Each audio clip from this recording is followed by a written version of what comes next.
All right, I'm going to give you my analysis on why I think so many people are living paycheck to paycheck in the United States. I've talked about this before.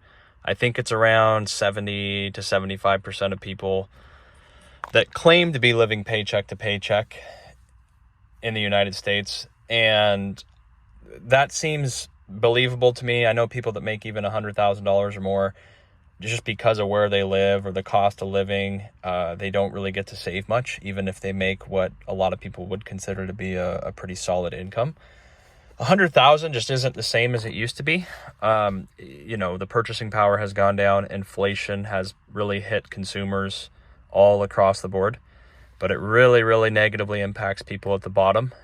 Since 2020, about 25% of the dollar has been eroded. So in the last 4 to 5 years, we've lost 25% of our purchasing power, just in terms of the dollar's power to buy goods, right? You see that in the grocery store, you see it in insurance prices, you see it in pretty much everything. Rent prices have gone up, home prices have gone up by 20 to 40%, depending on your market. So a big reason why people are still not doing well and living paycheck to paycheck is, yes, their lifestyle creep goes up. But even if you take someone who doesn't own a home, their rent is a significant part of their income. Okay, food prices have gone up significantly. I'm driving a 98 Saturn. Okay, I have 2 cars, but this is a 1998 Saturn.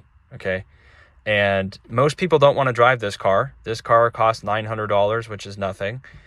And, it still costs money to insure it. It still costs money to put gas into it. I had to get the oil changed a few days ago.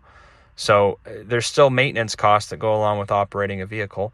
But I don't have $1,000 car payment. I don't have an $800 car payment every month on a depreciating asset. A lot of Americans do. They buy newer cars. They want to have a fancy car with all the modern stuff that they really can't afford.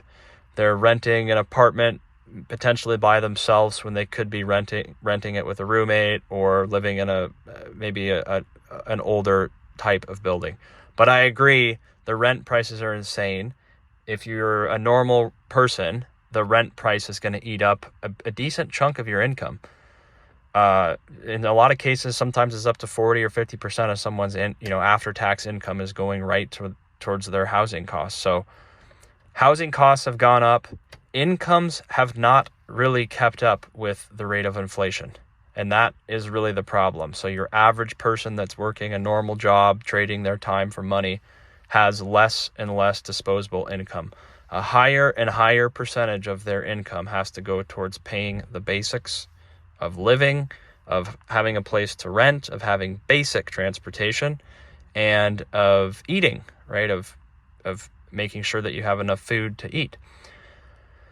I haven't even talked about having kids or having potentially a mortgage payment or owning a home. There's a lot of additional expenses that will come up in your life if you have kids, if you have a house, because you have to pay for all the maintenance costs and insurance costs and property tax and all of those things that go along with owning a home. And you don't get to use the money in your home. Even though you have the equity, you're not going to realize the cash out of your home until you decide to sell it or until you decide to actually transact.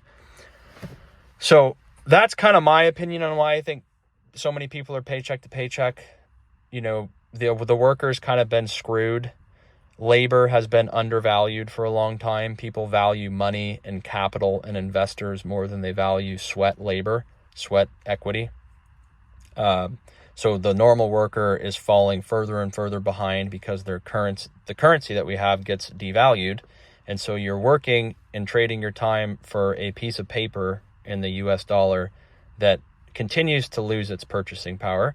And if you don't own assets, if you don't own gold and silver and real estate and stocks and bonds to a certain degree, then you're falling behind, right? Because you're just earning your money in a piece of paper that every year your costs go up higher than your income does. So I've said it before, it's just the hamster wheel.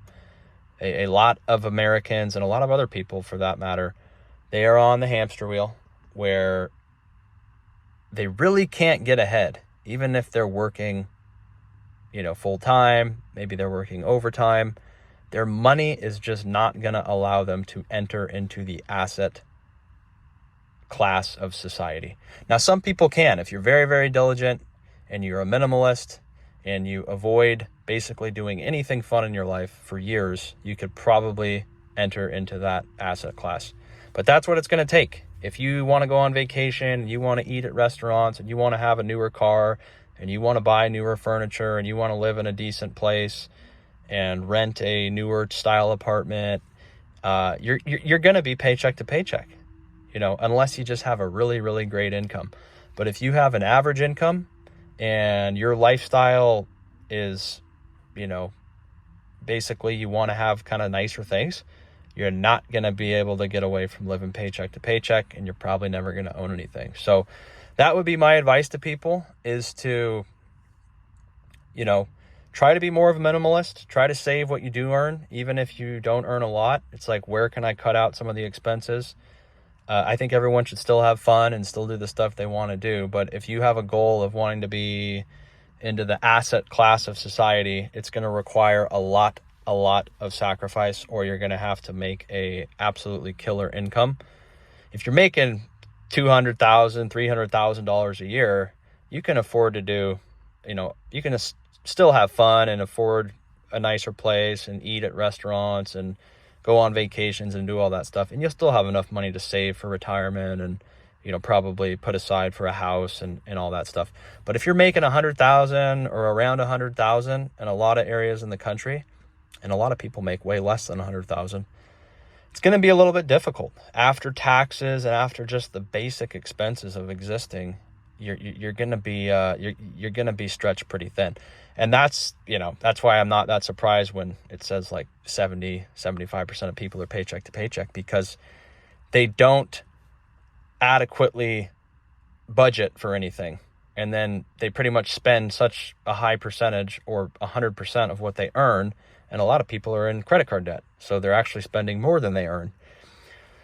So the consumer's got to change their tastes. They have to, if they have a goal of wanting to get ahead, they have to really, really cut back on a lot of the discretionary expenses and try to drive an older car. Try to, minimize going out and spending all this money on stuff that just, you don't get any value from it. It's just, you can eat cheaper. You can buy not as expensive clothes. You can potentially lower the type of insurance that you have that you don't need.